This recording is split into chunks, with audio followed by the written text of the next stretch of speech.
know how many new people we have since the last time I was on stage, but I am Catie Dixon. I am Bisnow's managing editor, and I am NAREE's 2021 board chair.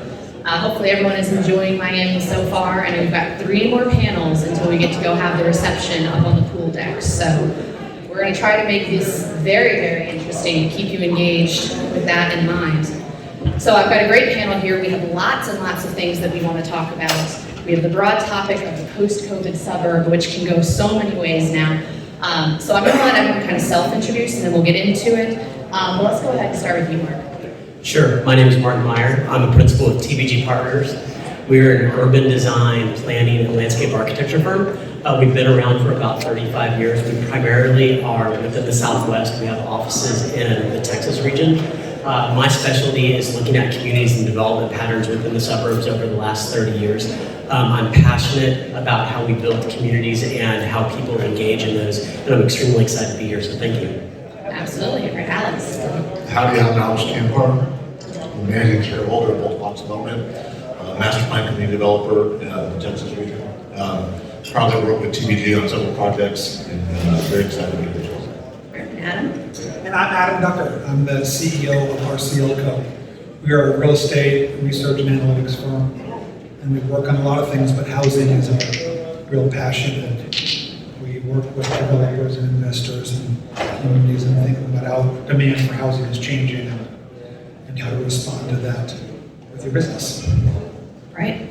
All right, so we want to start off with a very basic question, especially early in the pandemic. A huge discussion for homeowners, for residents of all kinds, for businesses, was COVID's going to send everyone to the suburbs. It's the potential death of the city. So question number 1, is there a migration happening to the suburbs? Yeah, I'll start. There is a migration to the suburbs, and it's an accelerated and at the moment dramatic migration. There is a slight nuance to it that's important to keep in mind, right? Which is that this is part of like a post-World War II migration to the suburbs, which has never really ended. Even in the early 2010s, which was maybe the one period of time in our recent history when the urban sort of markets were growing as fast as the suburbs were still changing. And then the other factor is, one of the things that's driving migration to the suburbs is that the leading age of the millennials are children. Right? People move to suburbs, we'll probably talk later this morning, for a lot of reasons, but also because there are places to raise kids and they have more space and better schools and so on.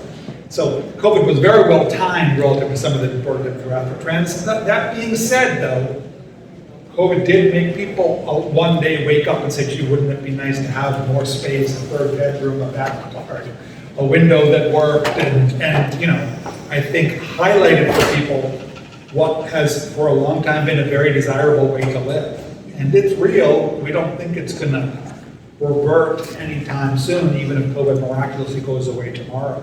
Do you have any kind of numbers or figures to show that acceleration, what that looks like right now? Well, it's hard to say. The other problem is that, sometimes movement is temporary, right? But that being said, the long-term growth trends in the suburbs have been like 1.5% to 2% growth, right? Within the 50 largest metropolitan areas in the United States, 2/3 of people live in suburbs, neighborhoods that are suburban character.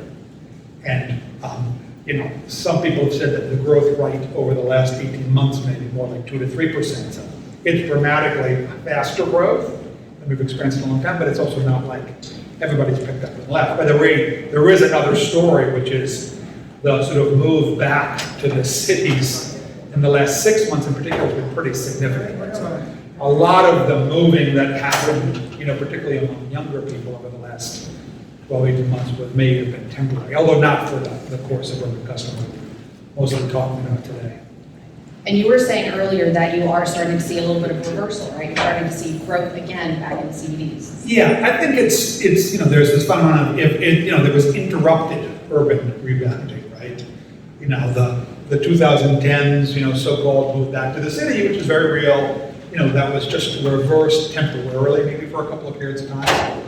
I think the broader pattern of particularly families and people that have children moving to the suburbs is real, and it will not change in dramatic ways in the years to come. Any disagreements or differences there? Well, I was just going to say, one of the things that I think is very interesting, during COVID, we did see a huge amount of people moving to the suburbs. And one of the things, if you look at the numbers right now in the Dallas-Fort Worth area, you know, our home building growth was at one of the highest shares that we ever had. But also, I know you guys were just talking about labor, manufacturing, and sort of the supply chain. There's a report that just came out that said in the Dallas-Fort Worth area, we could have built another 17,000 homes last year. We had the demand for it, but we didn't have the workforce force to do that. So I think we're seeing this rapid growth in the suburbs, and it's actually being a little suppressed and controlled by all the forces that are surrounding us right now. Just very briefly, I think there's this trend line that's been happening in the 2010s, as Adam said, but I think there's some cross-cutting. You know, qualitatively, I know some families that they got rid of their children, they're off to college, and what do? They moved into the city of Houston, and then you had people coming, and so that, you know, it's a one-for-one thing in some respects sometimes. I think the other thing is the number is probably a little bit depressed because what you mentioned of we just don't have the capabilities to go build to service, where you have literally wait lists this long, and you have people that want to buy but literally don't have the capability because there's really not a finished vacant home. And so there's probably some data that's probably not revealed because there's just not the capability to serve. As well as the challenge of affordability, which we're correct. Yeah. So question number 2, is there a post-COVID suburb, and that has COVID actually changed them in any way? I think Alex, you were going to kick us off. I think we're starting to feel the effects and starting to change. When I go talk to my peers in the development world, we're getting away from certain elements that were very core in the 90s, 2000s, 2010s. We're getting away from air-conditioned space and these big amenities to more outdoor space, more trails. Trails are king for us when we're discussing. I think we're also looking at the nature of the suburb now. The big box retail is starting to diminish. It's now a distribution center as opposed to a place where you do the marketing and you go and you sell the product. And so it is changing. Is it going to be as fast as we think? Nothing is as fast in real estate, but I do think the nature of the DNA of the post-COVID suburb is changing. I'm an office holder in the city of Pearland City Council, and what is coming to us pre-COVID and what is coming to us post-COVID is different. You know, and I think you're going to start to see that DNA change in the next 5 years as this starts to really bake in. Different in the types of people that are coming? I think it's the types of people. I think it's the uses that they're looking for. I literally was sitting on our board for a P&Z hearing, and somebody said, I lost my job in COVID, and now I'm starting this new business in your city. I mean, this is going to be a disruptive item. The housing, we have not had a BTR come into our city, and now we're having to grapple that because BTR doesn't fit very cleanly into what we're doing. And we're very much a traditional suburban area. We're right outside of the central business district of Houston.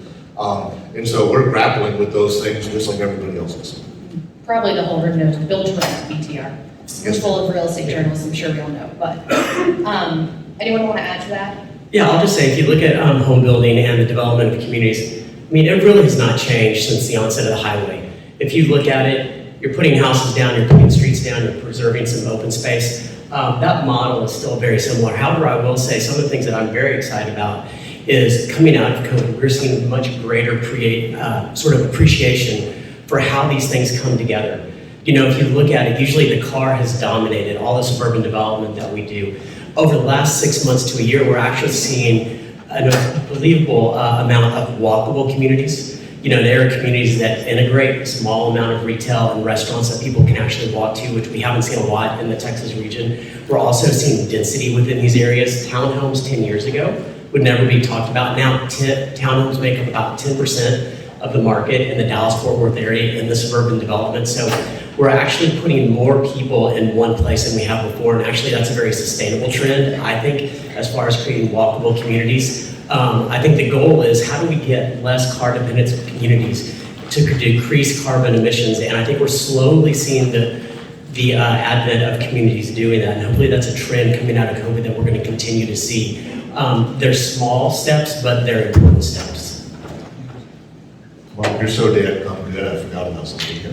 So I think one of the things that's changing in suburbia, in housing generally speaking, because of COVID, because of the Zoom revolution that is still happening and coursing through the Great Resignation, we're seeing where can housing be viable change. It used to be within the hour of the central business district. That is expanding. Think about it like this. You're driving an hour one way twice a day, so 2 hours times 5 is 10. What happens if your boss says, I'm off Monday and Friday, you work from home? That number is now 6 times. I am expanding where that housing can go. We're working on a project on the coast that we would not go do normally, but because of COVID, the price point is right, and because the Zoom revolution is now expanding where I can do this, it's now an ex-urban area. We're gonna go put what I would consider master plan level housing in an area that we would not discuss, but there is a big boy highway there. It just was never on our radar. It was the definition of a secondary or tertiary market. You know, Alex, it's interesting because one of the things that we fell into right before COVID, we were working on a community called Pecan Square. And we said, well, what about this idea of co-working? We're seeing the market shift where there's more flexibility. And then all of a sudden COVID hits, right? We're all forced to work at home. When we opened up this community, we actually created a co-working facility within the community that's available for free for anybody that lives in that community. It's been a huge success. You go there any day, there's 30 to 40 people within that area. So, you know, just talking about the idea of communities and the work flexibility that we're all having, I think as community developers, we're looking at what type of amenities actually make sense compared to the pool and the trail of old. So there is innovation, I think, happening in that front.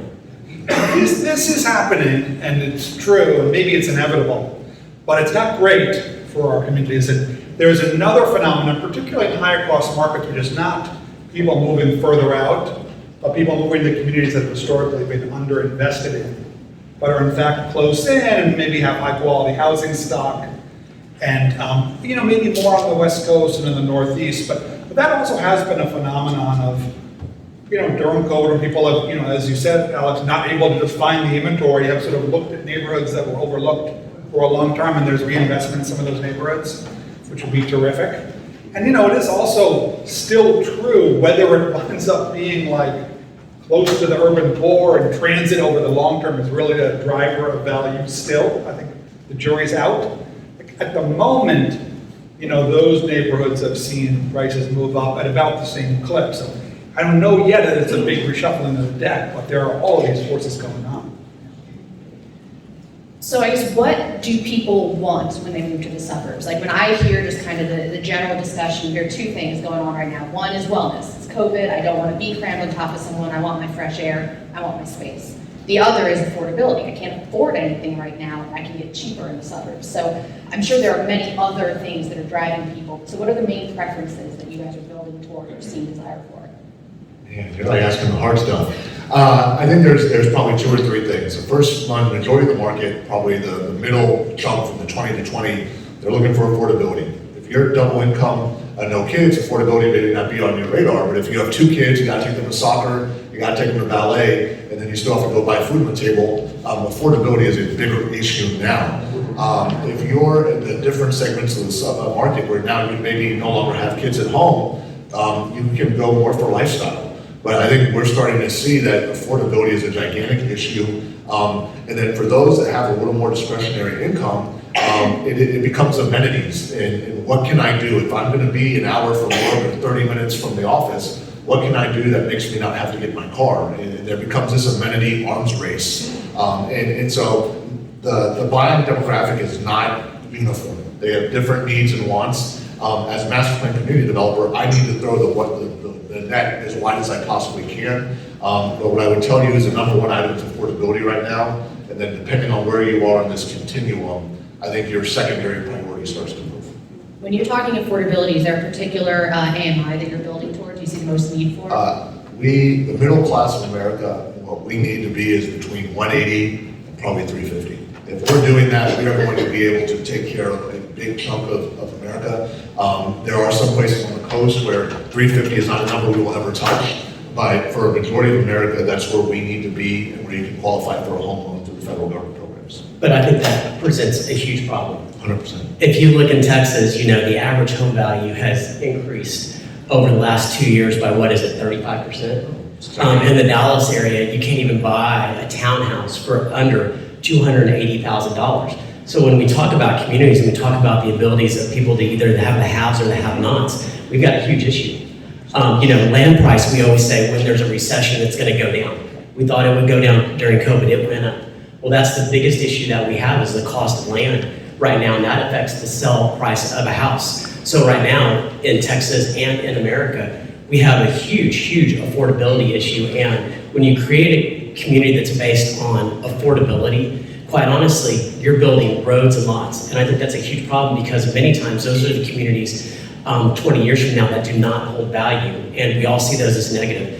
How do we create affordable communities? And Alex, I know you're working on this with a lot of nature-based communities. Of how do you create affordability and still have that American dream where those communities hold their value over the next 50 years, and you can get a second generation that can move in there and feel that that community is just as good as the day that you opened it up. You know, the production complexity or constraint has been a theme that's run through so many panels today. And you know, this idea of attainable housing, not necessarily affordable housing, but really housing targeting the middle class is a perfect example. Like, there are green shoots examples in so many markets of quirky, small infill projects that have found a customer, right? The customer is very creative in terms of being willing to you know, find a solution that works for their family.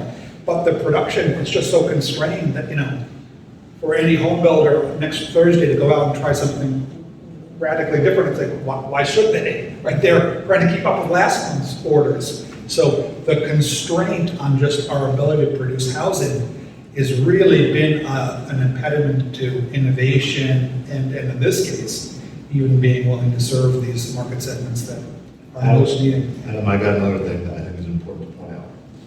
Home and garden TV is probably one of the worst things for our industry. Kip and Joanna are great, but here's the thing. If you cannot go into the place where you're buying a new home or a resale home and you can't see that thing that you saw last Saturday, you don't want to buy that house. So what do? They stay in the apartment because the apartment has these high-level finishes, but they want to go see what Kip and Joanna are working on, and that takes time to get it through supply chain, to get it from the other part of the ocean. And what happens is the taste making, we're not keeping up. And people want to feel this is a positive experience. I'm buying a home, I'm telling my friend, I'm inviting my friends over. You want to have them see something really great, but what's happening is we're not able to fill that gap, and sometimes that's keeping people out of the home market. The other enemy is the student housing industry. You know, we all lived in these crappy dorm rooms that we shared. By the time we bought our first lousy home, we thought it was a palace. You know? And these kids live in these unbelievable apartment complexes, age 19, with lazy rivers, and like, just one more like sort of resetting of what the expectations might be, which just makes it hard to deliver. I'm being facetious, of course, of it's great people in the student housing. But that's a great comment. You know, I think what we're talking about is student housing. So we're saying if you have a college education, you can afford a house. Right. That's the problem, right? The American dream is that people that are actually having a lower cost of income can actually own a house, and that's not happening in America. And I don't know if we'll ever be able to get there based on the way things are going. So home ownership is going to probably a very small sliver of what it used to be. And you know, Adam, I'm sure you guys have ideas of what that was based on all of your all's research. Well, I mean, that is true. I mean, that has been a reshuffling in and of itself. You know, that you know, kind of business owning, you know, middle class, working class family was historically the bedrock of suburban communities, and it's no longer the case. Let's get into that more. Although one quick point, because Mark, you made such a good point earlier about the way in which the actual house itself was being rethought as being a flexible and much less rigid. I think you should make that point again. I think that is really a choice, a change. All right, let's talk about housing and architecture. I know there's probably all kinds of people that are sitting here that are so up on the real estate market that during COVID we said the house is going to change. People are going to be working from home. We're going to change everything. And really, we have not seen a lot of change in it, other than maybe the study now being a multi-flexible room to where you can have two people that work in it instead of one. That's where you take your Zoom call. So there has been a little bit of innovation within the home market, but really not a lot. I think one of the things that I'm more interested in is really sort of mass production of what we're seeing in new trends with housing right now, to where basically the house is framed and everything, it comes on an 18-wheeler and it's set up within 18 hours. If we could put that into the supply chain and do sort of almost pre-manufactured single-family housing, I think we'd see a huge uptick in basically what's happening in our industry. I'm not particularly enamored with prefab housing. I think it's limited, you know, but the market will speak. What I would tell you is similar to that point that we made earlier. This is supposed to be an exciting event. It's supposed to have a lot of bells and whistles to it. And prefab housing doesn't strike me as bells and whistles, and no disrespect to the prefab guys, but you know, and then there's a whole cycle to this. I want to employ the carpenters. I want to employ the trim carpenter. I want to employ the mason. There's an ecology to our industry, and I'm just generally uncomfortable with cutting out like 80% of those trades. It's just me. What about the makeups of the suburbs beyond single-family housing? The increase in townhomes you just mentioned. How about apartments? How about office? Are businesses moving out to the suburbs? Yeah, well, I think there is a like a meaningful change afoot in American suburbs, which is diversification beyond the single-family home with a white picket fence. And that's not because of COVID, but I think, you know, the economics of post-COVID or the sort of current housing market have sort of moved a much more meaningful share of like housing and demand and production into these sort of middle density products, townhomes and stacked flats. You know, there's this maybe overused term in the industry of sort of missing middle, describing the middle density, you know, not an apartment building, but also not you know, the middle class and, you know, these infill or middle-y located suburbs. And it's actually a helpful framework. And I think that's real. I think we will continue to see that. I mean, it's also interesting that it's not just in high-cost markets. Mark, you were talking earlier about how pervasive it is in Texas. Yeah, I mean, we're seeing a lot of urbanization within the suburbs, and I think this is actually a really good trend because we're putting more people in one place than less people. You know, some of our most successful projects have actually been mixed-use residential, where we have assisted living, we have multifamily, we have townhomes, we have flats, all the way to 80-foot single-family detached home, and they're all basically like a city, sort of just living together, and people get to know each other from sort of a social equity standpoint much better than having land uses that are disconnected. I think that's one of the more exciting things that we're actually seeing. One of the things going back to office, in a way when you're developing master plan communities in the suburbs, you sort of have to look at the crystal ball because usually that doesn't get developed 10, 15, 20 years after until all the people get there. So it's really hard for us to look into that. One of the things that I will say in office right now, what we're seeing is that office is going to be in the suburbs one day, but it's going to look radically different. It's going to be based on the ability to have amenities, to have open space, to have walkability. It's not going to be the same office that you go to and you go into a parking garage and you go up and spend the entire day there. We're actually seeing that shift even now after COVID with the amount of office redos that we're seeing in the suburban market to be highly amenitized based on you know, the trends coming out of that for space. You know, suburban office space has fared very poorly in the last decade, and there has been a kind of a train of thought saying, you know, maybe the office model will decentralize, right? And like, you know, rather than a big downtown office, companies might have suburban satellites, or there just might be a move back to people just don't want to be dependent on transit or the long commutes. And it's just too soon to tell whether that will kind of pan out or not, so it'll be interesting to watch. But certainly this you know, this hybrid world where people are working at home, working locally, working, you know, at a sort of a headquarters office, certainly that will change the role of commercial space in suburban communities. Speaking about flex working, you know, we actually did a survey for a ULI group of developers, about 50 of them, and we asked them how many were actually doing work flexibility for their company. It was actually split right down the middle. 50% said that they have no work flexibility, and the other 50% had ultimate work flexibility. I don't think we would have seen those markers probably 2 years ago, so I do see this trend that we are going to have more people sitting at home than less people than we have before. I thought it was very interesting, your story too, about the co-working that you guys are building into your communities. And you had said previously you're going to lean into that, right?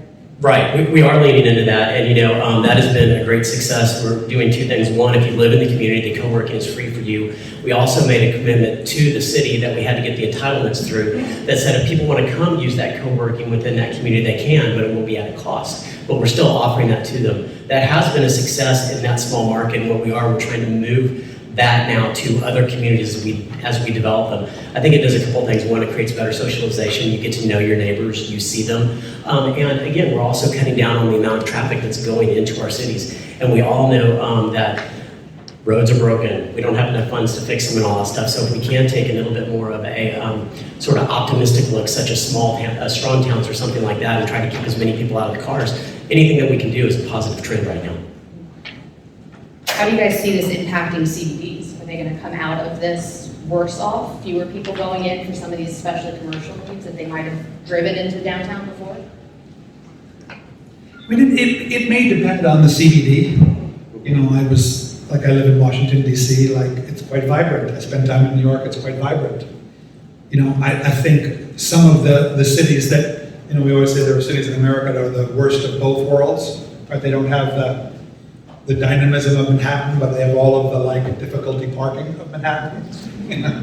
And those are really the CBDs that I think have the most headwinds, right? You know, whether there's not, you know, whether people perceive it as a health risk or just an inconvenience, there just needs to be like enough magnetism there to make people opt for it. And I think, you know, sadly, because, you know, there were some of those CBDs were really like experiencing a turnaround. I think those will be the ones that will be most challenging to come back, and, you know, other places will probably like already feel a lot like they used to and will be just fine. You know, we started this discussion talking about the migration to the suburbs. Actually, in Dallas, what we're seeing is there's a migration back to downtown, not in the office. We have more multifamily residential construction in downtown than we've had in a long time. What we're seeing, the people that were in their office buildings, they've actually moved out to uptown and Deep Elm, and those are still very close in walkable proximity. So one of the things that we're seeing now is that we have so many empty parking lots, it is advantageous for a multifamily developer to come in and actually take away the parking lot, you know, and build a 15 or 20 story residential tower. So I think those are actually really great things. The more people that we can get into downtown to make it vibrant and livable is what we're all striving for. I'm generally pro CBD in a lot of different ways. Reality is I think it's got to be a city being forward thinking. I think crime is a gigantic issue living across this country right now. I don't want to get too political about that, but families want safety and security. That's number one, it's paramount. And the cities that deliver that, well, I think also vibrant things to do will win. The guys that don't are going to lose. So. I've heard one argument that you need a strong CBD for a suburb to do well. Like, you know, a suburban town in Houston, it doesn't do well without Houston, even though Houston's downtown is not very vibrant. Do you believe that? The gravity, for folks who know Houston, big circle, a lot of loops to it. The gravity is going north to the Woodlands, Texas, if you've heard of that, and to Catie, Texas. And so the energy corridor is not in the downtown anymore, it's further west. Now, I think the city of Houston is working really hard to figure out ways to bring people in. I have mixed reviews on that, but I think for a city and for a suburb to thrive, there is a interconnectedness. You know, but I think that there's other things that make a central business district work. The next office building isn't necessarily it. I think also the CBD is proving to not be a really great model for thinking about cities anymore. Right? There are many commercial energy centers in most cities, right? The Woodlands is not quite as big as the CBD of Texas, of Houston, but it is in fact like, you know, a destination urban conglomeration, and, you know, there's these crystalline patterns emerging in most areas where, you know, suburbs relate to different like job corps and energy centers, and they're tied together with transit. And so probably it still matters to have a CBD where you can go to the opera or the museum, but really cities are going to continue to become more decentralized, and your CBD might be different than somebody else's on the other side of Houston. So I want to go the complete opposite now and go back to our discussion about needing to find affordability, and that sends you further and further and further out. And so I'm starting to hear stories about people that are trying to build in what have been small towns that were very far away. Like, you don't consider yourself part of Chicago. Well, Chicago might not be the best example, but, you know, you're way far out. What are some challenges you face when dealing with some of those neighborhoods that have never had institutional capital trying to come in, that have never had a, you know, 1,000-home community built? The challenge is the tyranny of low expectations. You're going to a place that doesn't have the experience dealing with a certain level of sophistication on development. Maybe you're going to say that literally doesn't have a P&Z or zoning. And so you as the developer are coming in there and you're doing a lot of education, but the reality is maybe you have not had housing for 40 years, and so you don't want to mess this up. We're working through that now in the city. You know, how do you prove this up to the institutional folks? Institutional folks want to see data from Metro Study or Zonda saying there's this many starts in this circle. And if you don't have that data, but I would tell you, it's kind of like looking for a black hole. The way that you detect a black hole is the absence of light and the presence of everywhere around. So you see the job center, you see the good schools, but you don't see the sales starts. So you're actively looking for black holes? Yeah. You know, but here's the thing, that's hitting the affordability. When you're buying, it's easy to make money when you're buying land for 30 cents a square foot. In Houston and Catie and some of these areas, you're buying north of $2 a foot. It's really, really hard to make an affordable house when you're paying $2 a foot. So that is the challenge. It's a lot more educational, but the reality is the Zoom revolution that is happening is forcing us to go into areas that we were just not going in the exurban fringe and the semi-rural areas. How about you, Mark?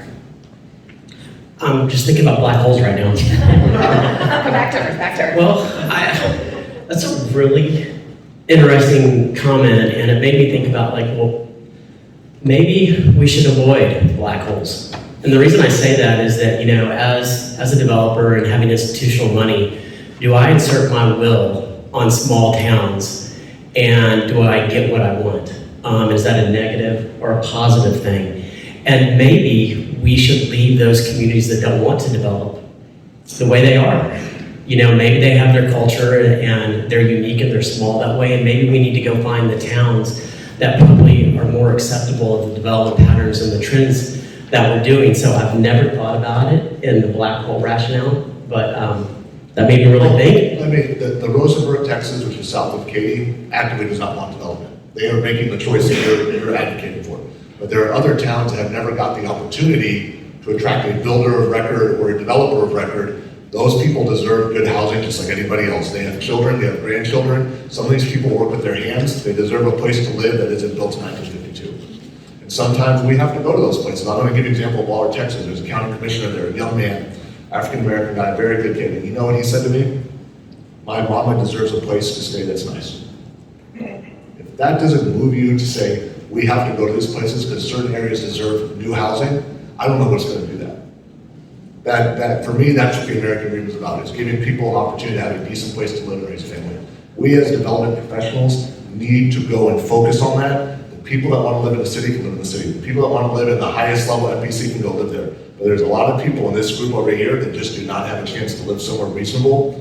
It's our job to go and do that. That's just how I feel about it. That's a great comment. I mean, how much is it worth it to try to fight them? Because that's a great idea, saying let those towns be those towns. But that's often not the case. The battles are happening. We're getting an email, we're getting 3 emails a day for the last month from someone who wants to develop in Flower Mound, Texas, which is in the Dallas metro. Literally 3 times a day that he's emailing us saying, Flower Mound won't let me develop. I want to build housing here. And I don't know what he thinks I'm going to do about it. I guess he wants me to write a hit piece against Flower Mound, Texas. You can build housing in Flower Mound. I spent 2.5 years there doing entitlements, and we didn't get where we needed to get and spent a lot of money. But if you want to build an $800,000 to $1 million house, you're more than welcome to come. If you want to build affordability in that community, you're not welcome to come. So I think it's all sort of on this sort of bar graph of like what it is you intend to do. So, you know, a lot of people are open for development. I think that also goes back to is what is the town wanting to be, and a lot of it is exclusionary. You know, people fear change, right? And there's nothing about our public health environment or political environment at the moment that suggests that like people are going to wake up tomorrow and be open to change. And so, you know, it seems like absent like a big change, like moving to really regional government or some other way to do it, like it doesn't seem like that's going to be a different story tomorrow or next month or next year. You know, I think Alex, like everybody else, needs to make a decision about what to do when he gets up tomorrow morning, right? Go and bang your head against the people of, you know, Flower Mound, or like, you know, a place we can actually build houses, right? You know, I think that's the reality of it. All right, so we have left for last something that we have a lot of division and passion about, which is the build-to-rent market. So obviously there are hundreds of millions of dollars now. All the big institutional names, the Blackstones of the world, et cetera, are starting to buy up these huge tracts to build single-family housing for rent. I don't know which of you wants to go first, but good, bad, what's this going to do to our communities and our home building market? So I want to take Ali Wolf to task of Zonda. AP, Ms. Salvita, wrote it on 11/24, and at the very end of it, I guess this is like the money shot or whatever they call it. It's really evolved over time, but the star of real estate show today is a build-to-rent space. This is Ali Wolf's quote. The build-to-rent space has got to be the most un-American, anti-American investment in probably the last 30 years. It is literally taking home building supply offline for single-family families at the benefit of Wall Street and big capitalism. The American dream is not a commodity. The Zillow folks are finding out how that commodity and that algorithm is working. It didn't work out too well. But the reality is they're literally going, the investment brothers, I don't know, Lehman Brothers, whoever, the investment boys, I call them the Ivy bros, think that housing is a widget. And so they go to these home builders and say, will you build me 400 of these widgets at one time?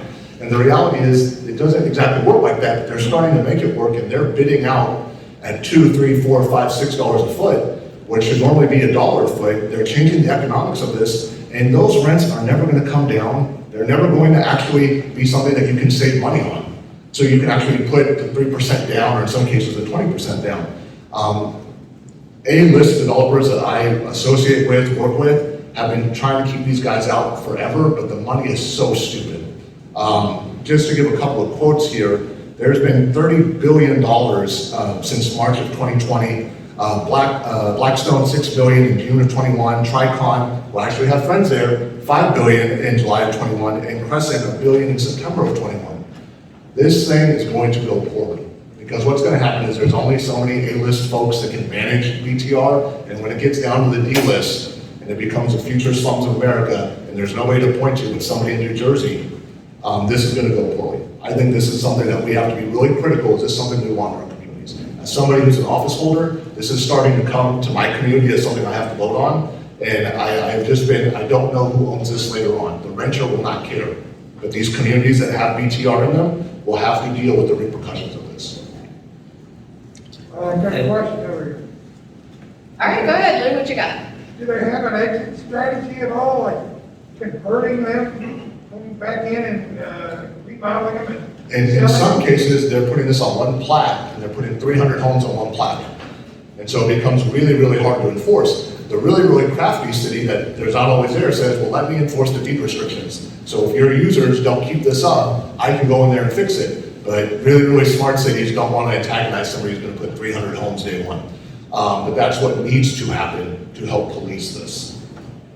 But again, exit strategy, do they have any thought about? Today there They're gonna get rid of them somehow? Today there are more buyers of this, meaning like institutions who will buy, than there are communities to build. So I think their exit strategy is there'll always be somebody who wants to own this.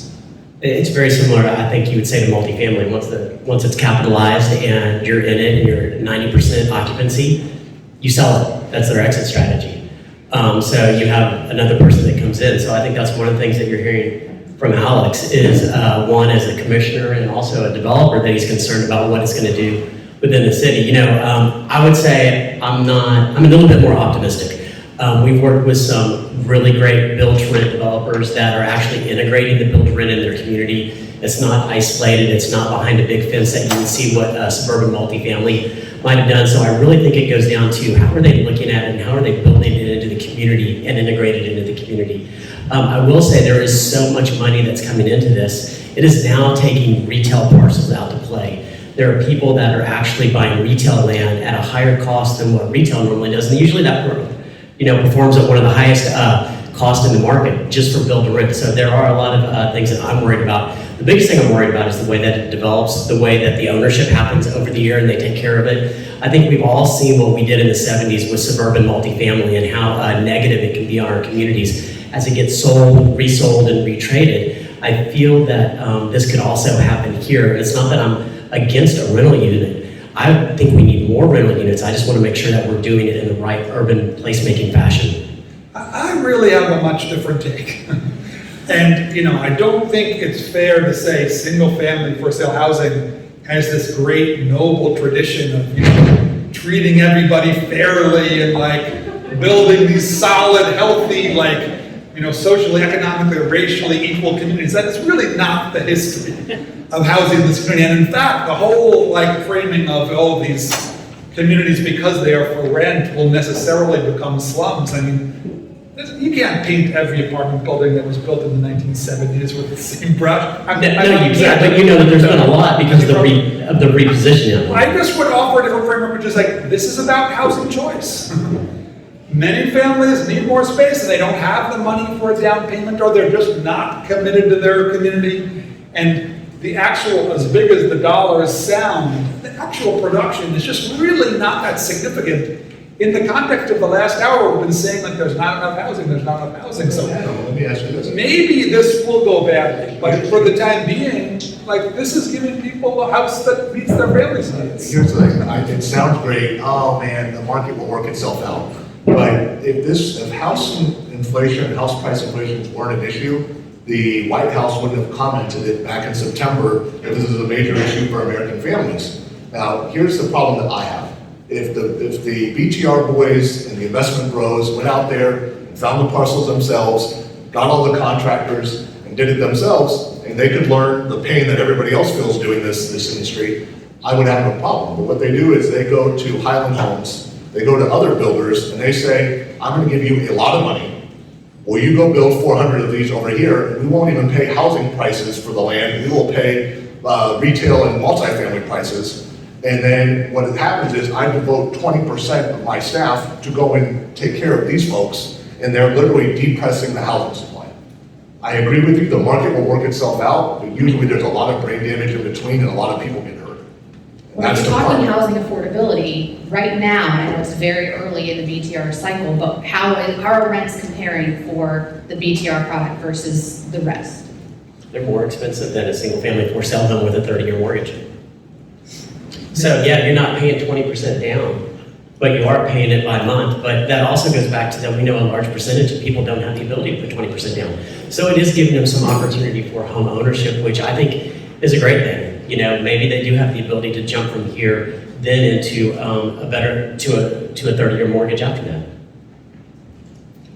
True. I mean, the fact that it may be more expensive, and you made the argument earlier, Alex, maybe earlier than this panel, that, home ownership has been a strategy for building wealth. It's been very powerful in American families. Those things are true, but, they're not the only way to build wealth. If somebody wants to rent and that just works for their family at this point in time and they're paying more, that's not necessarily a social evil. Yeah, but every family doesn't have crypto farm that they can go and harvest crypto on. The reality is, since World War II, and even possibly before that, that was one of the few tools that American families could use to pass generational wealth. If you're dealing with the black housing gap, it's even worse for them. Right. And so the folks in this country don't have a ton of opportunities to just do things without there being somebody else trying to change it. I understand that Wall Street and capitalism deserves to have a say on how it wants to get involved in the housing market, but it should not be at the detriment of American families. But it is still true that lots of forces in American society are subsidizing for sale housing, right? The deductibility of mortgage interest, that's a policy decision to favor a type of housing. The amount of infrastructure investment that supports, suburban single, that is a use of public funds. So it's not really fair to say that these bad Wall Street actors are kind of moving the market when lots of forces move the markets. All right, on that note, questions, anybody? Go ahead. Well, I see a couple of trends kind of clashing with each other. This super popular build to rent is going to come up against California's essentially limiting of single family neighborhoods. So, Yeah. What starts in California tends to expand beyond California, so I don't know if that's I hope happening not. elsewhere too. And then you have, people working from home, so what's gonna happen with these suburban office parks? Are they gonna be more or less resilient to that than downtown office parks? What will it take to convert some of these to affordable housing units, especially since they have elevators or they're one story, which is great for seniors? So, I'm seeing some potential here, but also some challenges. And, in researching the whole office to residential space, which I actually heard Richard Florida mention on a TV segment, I thought this is a great idea.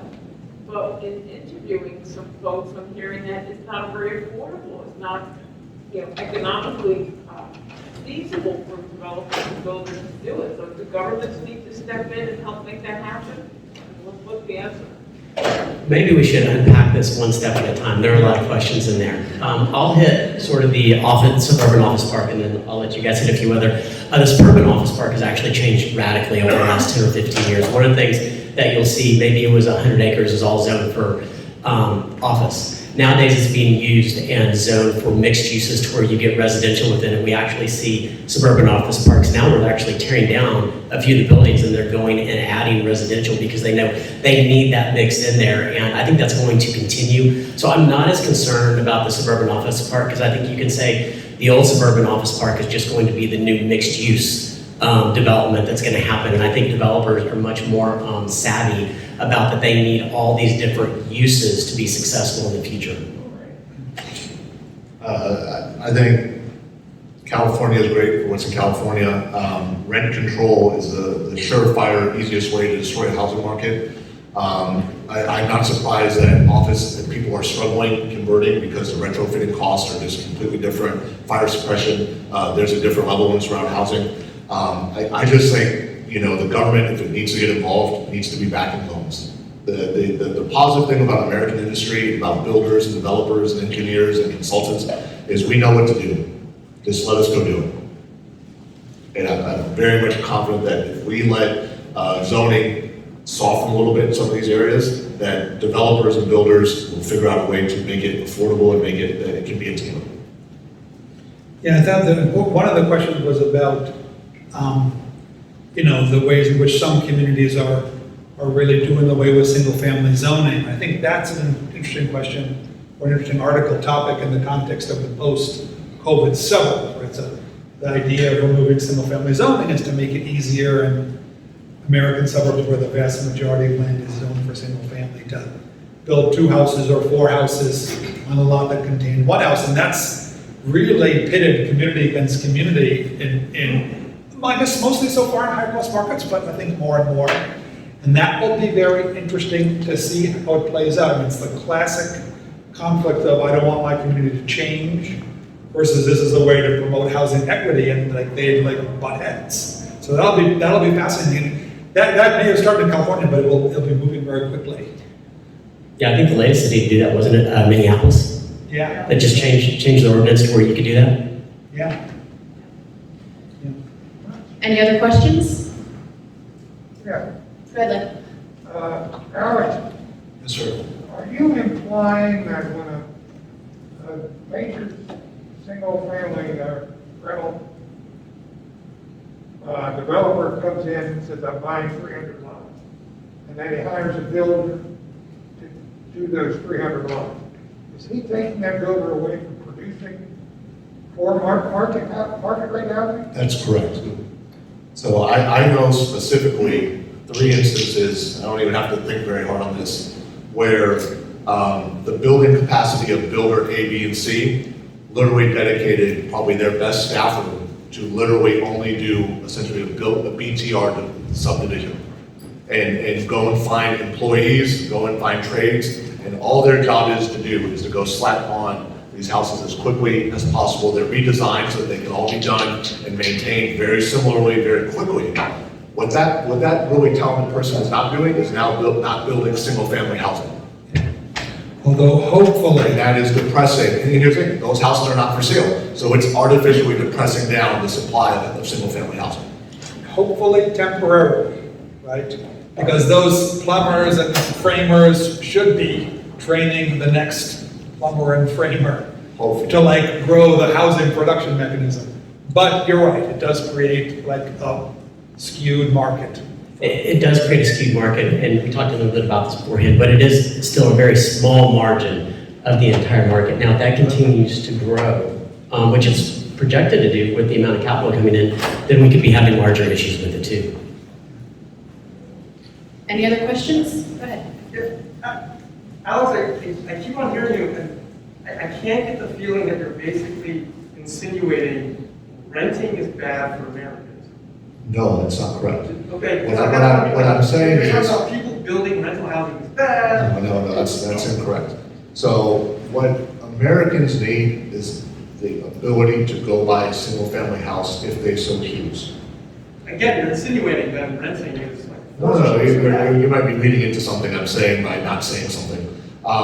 What I am trying to say is the American family deserves opportunities to go buy a single-family house if they so choose. What is happening is there is not enough single-family houses, resale or new, to go buy. And the point that I'm trying to bolt on to this at the end is, one of the reasons is because the BTR is sucking up the users that go produce single-family housing and dedicating it for the build-out of balance sheets of corporate folks that are working in this space. They're not building houses for mom and dad to go buy in there. If somebody wants to rent forever, let them rent forever. I have no problem with that. But there's not enough opportunities for Joe Sixpack to right now go buy a house. And what corporate America is telling them is, don't go buy this house. Go buy this BTR house that looks similar to a house, but you don't own it. I own it. There's also, though, the possibility that corporate America has told Joe Sixpack that that's what they should want, to buy a single-family house, right? Consumer demand, it's not a perfectly elastic market, right? People only buy what's made available to them. There's 4 kinds of toothpaste, right? So we don't really know what kind of toothpaste people want.